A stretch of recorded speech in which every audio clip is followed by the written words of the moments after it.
scène. Ouais, ça c'est une bonne idée ça. Ben salut.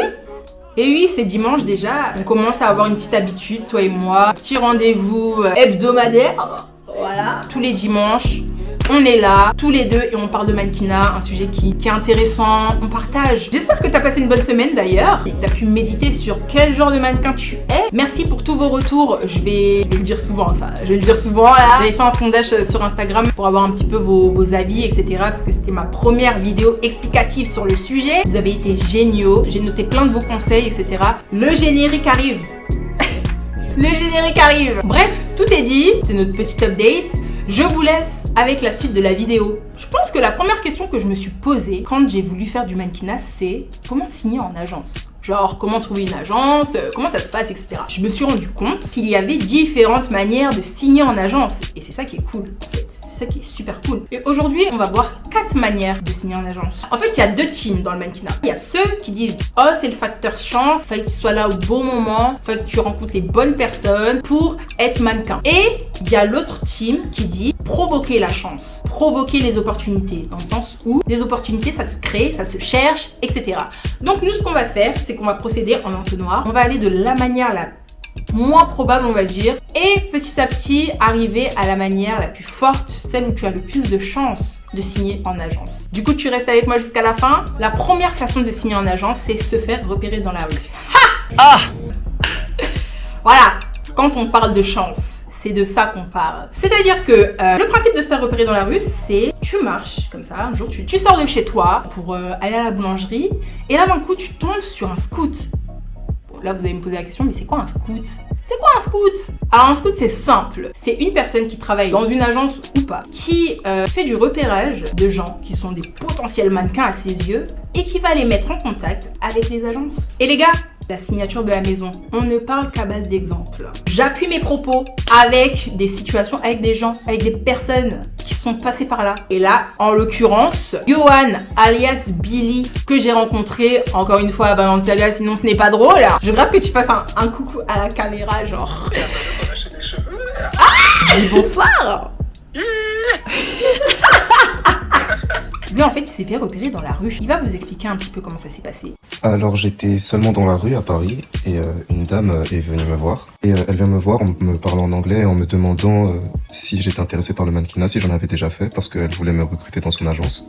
Au début, ça me paraissait un peu farfelu, parce que je pensais pas du tout que quelqu'un puisse me voir pour faire du mannequinat déjà. Donc elle prend ma taille, elle prend mon Insta, mon mail, elle me donne sa carte, elle me demande de la rappeler le soir, en me disant que si au final j'étais vraiment intéressé par cette idée de mannequinat, bah qu'elle allait me prendre un billet de train pour venir signer mon contrat en Allemagne. Et c'est vraiment le signer son contrat en Allemagne qui m'a fait un peu peur, parce que je me suis dit oh c'est quoi ce plan, ça a l'air un peu bizarre. Mais au final, je suis parti regarder quelle était son agence, ce qu'il avait fait, les marques avec lesquelles il travaillait, et je suis surtout parti regarder qui était Eva. Et quand j'ai compris que c'était pas une blague et que Eva c'était quelqu'un de vraiment sérieuse, c'est là que je me suis dit que bon, ça allait être peut-être important et peut-être cool de sauter sur l'occasion, que c'était une bonne opportunité. Au final, ça a marché. J'ai signé mon contrat là-bas et franchement, ça fait 2 ans que je suis chez eux, dans leur agence, que je bosse et ça fait vraiment plaisir parce que on rencontre que des bonnes personnes. C'est vraiment un milieu dans lequel on peut faire des super rencontres. Effectivement, les personnes qui te repèrent dans la rue, ça existe. Aujourd'hui, il est signé dans une agence qui s'appelle Tomorrow It's Another Day. Il a fait vêtements, Balenciaga, Blue Marble, Gentle Monster, tout ça. Et il est étudiant à côté, donc ça veut dire qu'il n'est pas mannequin full-time. S'il s'était arrêté à ses préjugés, il serait passé à côté de tout ça. Mais Ruth, comment on peut savoir si c'est un vrai scout ? Parce que c'est vrai que peut y avoir des arnaques. On n'est jamais sûr de rien. Ce que Billy a fait, c'est hyper important. Et ça, il vous l'explique dans sa note audio. C'est qu'il a fait des recherches avant. C'est très important de faire des recherches. Dans le sens où, généralement, le scout va vous donner sa carte. Ou elle va vous donner son contact, etc.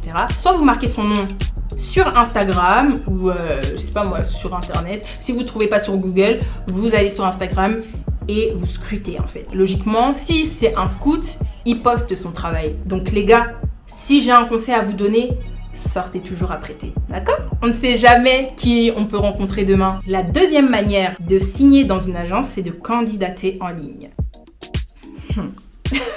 Alors, tu vas rechercher l'agence qui te plaît, tu vas sur leur site, ils ont généralement un onglet candidature ou apply in English, like. Et généralement, il t'explique les étapes pour la candidature, c'est-à-dire vos informations personnelles, vos mensurations, des photos. Alors, nous les mannequins, on appelle ces photos-là des polas. C'est des photos spécifiques. C'est pas des photos en gros à la plage, à la mer, en vacances, etc. Non, non, non. C'est des photos genre sur mur blanc, etc. On fera une vidéo plus approfondie sur comment postuler dans une agence en ligne. On va apprendre à faire des polas ensemble et généralement aussi sur le site, ils vous demandent de faire une vidéo de présentation. Ça aussi, on va le voir dans la vidéo comment postuler dans une agence en ligne. Vous inquiétez pas, restez branchés, abonnez-vous hein. N'oubliez pas, il y a plein de choses qui vont arriver. Se faire repérer dans la rue, ça ne dépend pas de vous. C'est pas vous qui décidez de sortir dans la rue en disant aujourd'hui je me fais repérer dans la rue. Non. Candidater en ligne, ça dépend de vous et en même temps non. Dans le sens où vous allez candidater. C'est très bien, c'est vous qui prenez l'initiative, etc. Vous augmentez vos chances d'être repéré. Mais sur combien? Vous êtes combien à postuler en ligne? Je vous parle français. Hein. On a dit qu'on ne perdait pas de temps. Moi, je suis là pour vous éviter de perdre le plus de temps possible et aller à l'essentiel. Je vous explique. Vraiment, ne restez pas sur la candidature en ligne. Il va falloir faire le pas de plus aussi parce que vos chances sont très minces. Vous êtes peut-être des centaines à postuler par jour, pour pas dire des milliers, je ne sais pas, mais vous êtes énormément de personnes à postuler en ligne par jour. C'est pour ça que je vous dis que le facteur chance, il est un petit peu là encore, c'est-à-dire que vraiment, si vous avez une réponse positive, si vous avez une réponse favorable de l'agence, c'est que vraiment vous avez de la chance. Là, on va passer à la troisième manière. Et là, vous allez voir que le facteur chance disparaît un peu et que c'est vous qui tenez les rênes. Ça va devenir plus intéressant. Vous allez aller voir les agences. Donc, les agences vous auront vu. Je parle bien évidemment des open calls. La troisième manière de signer dans une agence, c'est d'aller à des open calls. Les open calls, c'est quoi? C'est des portes ouvertes. En gros, le principe, il est simple. Un jour dans la semaine, un jour dans le mois, ou peu importe. Une agence va faire une annonce générale pour dire, voilà, on est à la recherche de new face, nouvelles têtes, etc., nouveaux mannequins. Donc, on ouvre nos portes. À partir de telle heure, telle adresse, venez. Et donc, vous allez juste vous présenter. Pour le coup, il y a plusieurs teams. Il y a la team classique, ceux qui disent, voilà, on va s'habiller comme les mannequins traditionnels quand ils vont à un casting, c'est-à-dire des bardeurs blancs ou des bardeurs noirs avec jeans slim et des bottes. Et il y a ceux qui sont un peu, nous on a une personnalité, t'as vu. On est là comme on est, quoi. Nous on est là comme on est. Allez-y au naturel. N'y allez pas me maquiller de ouf. Là, par exemple, moi, j'ai mis un rouge à lèvres rouge. Ça fausse tout. Ils favoriseront toujours le naturel. Donc les gros traits d'eyeliner, les histoires de cheveux en pétard ou des trucs comme ça et tout, on évite. On essaye d'éviter un petit peu. Et surtout, ce que je veux rajouter, c'est soyez confiant. Confiance-toi, ok? Confiance-toi un petit peu. Parce que l'ambiance, vu que c'est une annonce générale, tu vas arriver, vous serez 80. Vous serez 80, 70, vous serez 100, 300. Okay. Voilà, tu vas pas être le seul, tu vas pas être la seule. Du coup, si tu ne veux pas te fondre dans la masse, feel yourself. Alors, il y a quelques exemples d'agences qui font des open calls. Je sais que Metropolitan, ils en font beaucoup. Après le Covid, il y a beaucoup de choses qui ont changé, etc. Mais Metropolitan, moi, je me rappelle, ils en faisaient Ils en faisaient beaucoup. Il y a Girl aussi. J'ai eu l'occasion de voir sur Instagram aussi des annonces comme quoi ils faisaient des open calls. Et The Claw. The Claw, eux, c'est archi d'art. Parce que The Claw, ce qui est vraiment trop cool avec eux, c'est que eux, c'est tous les vendredis. Tous les vendredis. Yes! Yes! Là, j'ai un défi. Là, je te lance un défi. Je veux te challenger un petit peu. Et si tu veux te tester là on est dimanche. Hein. On est dimanche. La semaine prochaine, vendredi, déjà tu tapes cette semaine The Claw et tout. Tu te prends un vendredi où tu te pointes dans cette agence. Vraiment, j'attends vos retours par rapport à ça. Ceux qui vont le faire, franchement, j'attends vos retours.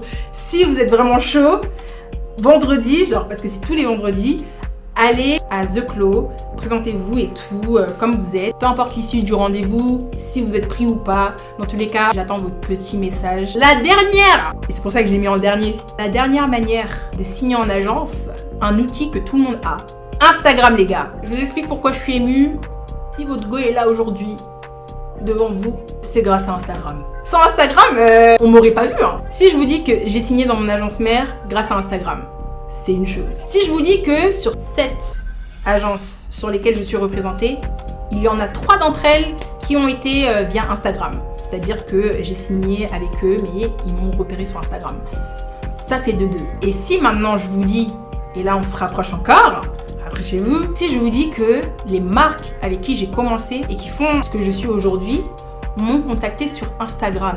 On est d'accord que Instagram aujourd'hui, c'est l'outil le plus efficace pour ta carrière de mannequin. Pour signer en agence, pour travailler avec des marques, pour tout en fait, vraiment pour tout. Ton Insta, c'est ton book en fait. C'est l'équivalent du book, c'est l'équivalent de ton lifestyle, de ta vie, de ta personnalité. Ça va donner envie aux marques, ça va donner envie aux agences de te signer, ça va te rendre intéressant en fait et ça va te rendre visible. Du coup, pour le mannequinat, c'est un peu vraiment l'application phare quoi. C'est le nid à scout. Ils ne sont pas que dans la rue, ils sont sur Instagram tous les soirs, tous les matins, tous les jours à la recherche de potentiels mannequins.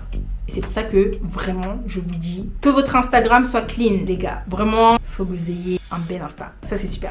Je vais vous mettre mon Instagram de l'époque, à quoi il ressemblait quand j'avais pas d'agence. J'avais déjà cet intérêt-là pour le mannequinat et je savais en fait que Instagram, ça allait me servir. C'était vraiment un outil qui allait me pousser. Là, c'est vous qui tenez votre image en fait. Moi, je vous conseille de mettre votre personnalité en avant. Genre, qui vous êtes en avant. Par exemple, votre style, vos hobbies, si vous aimez danser, si vous aimez faire de la peinture, si vous chantez, si vous jouez d'un instrument, peu importe, mais en gros, mettre ça en avant et aussi la chose principale, votre visage.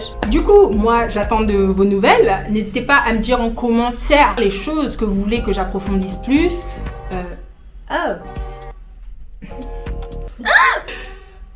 S'il y a des choses que vous voulez que j'approfondisse plus ou moins, n'hésitez pas à me le dire en commentaire, comme ça je vous ferai des vidéos là-dessus. Et dites-moi en commentaire si vous voulez que je fasse intervenir des mannequins aussi pour certains sujets. Franchement, on va commencer à être régulière ici. On va commencer à être régulier et tout. Ça va être une bonne chaîne. Donc franchement, les gars, abonnez-vous. Abonnez-vous, activez la cloche parce que tous les dimanches, on va être là. Ça va pas bouger. Et partagez surtout, partagez, commentez. Et d'ici là, prenez soin de vous. Bisous. Bye.